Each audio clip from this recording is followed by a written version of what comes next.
Derby à Louis II entre Monaco, leader, et Nice, 4ème, 2 points derrière. Les Monégasques restent sur un nul frustrant de partout à Lorient, se faisant reprendre à la dernière seconde.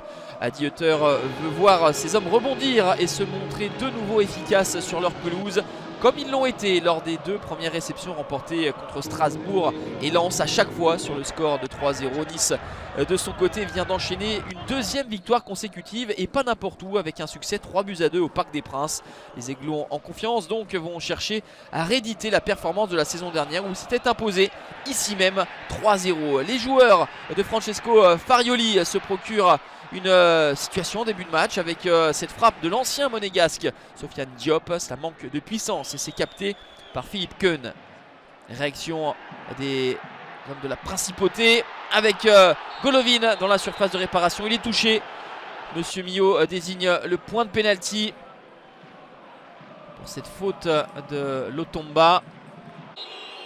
Marcin Bulka fait face à Folarin Balogun. L'anticipation du gardien polonais devant l'attaquant américain.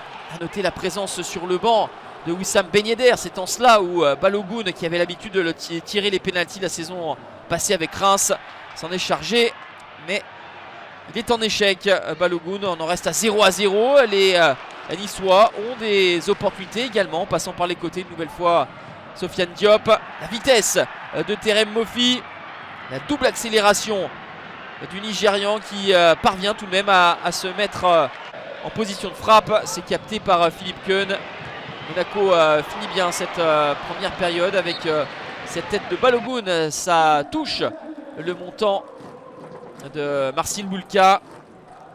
0-0 à la mi-temps pour l'instant. La meilleure attaque du championnat. Monaco et ses 15 réalisations ne parvient pas à faire vaciller la meilleure défense de Ligue 1 Uber Eats.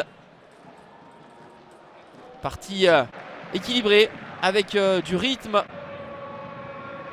mais toujours pas de but. Donc Monaco qui insiste, qui pousse avec Minamino. La faute sur le japonais. Monsieur Millot revient à cette intervention illicite de Morgan Sanson sur le meilleur joueur du mois d'août. On retrouve Balogun qui veut se racheter, mais il est en échec une nouvelle fois. Folarin Balogun à la 55e minute. C'est le 2e penalty raté par Balogun, ou plutôt arrêté par Marcin Bulka.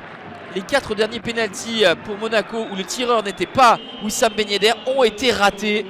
Statistique incroyable, les changements opérés par Francesco Farioli avec l'entrée notamment de Jérémy Boga. La tête sur la barre transversale du Burundais Ndai Chimiye.